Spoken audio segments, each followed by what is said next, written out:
ప్రియమైన స్నేహితులారా, యేసుక్రీస్తు వారి ఘనమైన నామములో మీకు శుభములు కలుగునుగాక. ఇది నాన్న 107వ కీర్తన నుండి కొన్ని వచనాల్ని మనము ధ్యానించుకోబోతా ఉన్నాం.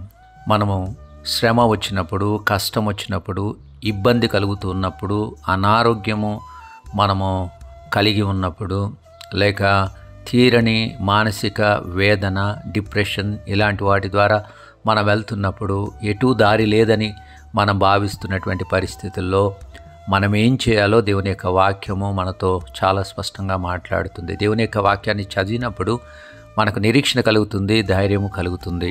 107వ కీర్తనలో రాయబడిన కొన్ని మాటలను చదువుతున్నాను, గమనించండి.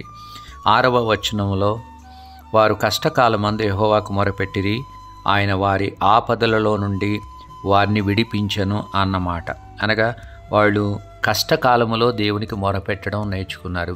ఇశ్రాయేల్ వారు కూడా ఐగుప్తులో ఉన్నప్పుడు, తమకు శ్రమ కలిగినప్పుడు, ఇబ్బంది పడినప్పుడు వారు దేవునికి మొరపెట్టడం నేర్చుకున్నారు. దేవునికి మనం మొరపెట్టినప్పుడు, నిజమైన దేవునికి, సజీవుడైన దేవునికి, ప్రార్థనకి జవాబిచ్చే దేవునికి మనం మొరపెట్టినప్పుడు ఆయన మనల్ని విడిపించేవాడుగా ఉంటాడు. ఇక్కడ రాయబడిన మాట, ఆయన వారి ఆపదలలో నుండి వారిని విడిపించెను అని వ్రాయబడి ఉంది. 13వ వచనంలో, కష్టకాలమందు వారు యెహోవాకు మొరపెట్టిరి, ఆయన వారి ఆపదలలో నుండి వారిని విడిపించెను అన్నమాట అక్కడ కూడా రాయబడి ఉంది.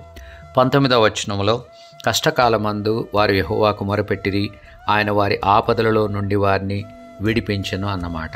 28వ వచనంలో, శ్రమకు తాళలేక వారు యెహోవాకు మొరపెట్టిరి, ఆయన వారి ఆపదలలో నుండి వారిని విడిపించెను అన్నమాట. అనగా ఇక్కడ శ్రమ, కష్టము, ఇబ్బంది, అనేక రకాలైనటువంటి ఇబ్బందులు మనం ఎదుర్కొంటున్నప్పుడు మన యొక్క రెస్పాన్స్ ఏమై ఉండాలంటే దేవునికి ప్రార్థన చేయడం. జవాబిచ్చే దేవుడు ఒక్కడే ఉన్నారు, సజీవుడైన దేవుడు ఒక్కడే ఉన్నాడు.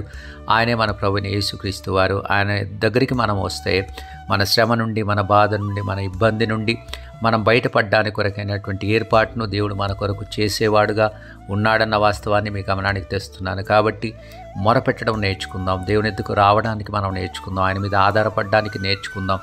ఆయన ద్వారా మనము సంపూర్ణమైన విడుదల పొందగలమన్న విశ్వాసంతో ఆయన ఎద్దుకు వచ్చినప్పుడు సమస్తమును దేవుడు బాగుగా చేయగలడు, నూతనపరచగలడు. అలాగా చేయడానికి మనందరికీ దేవుడు కృప అనుగ్రహించును గాక.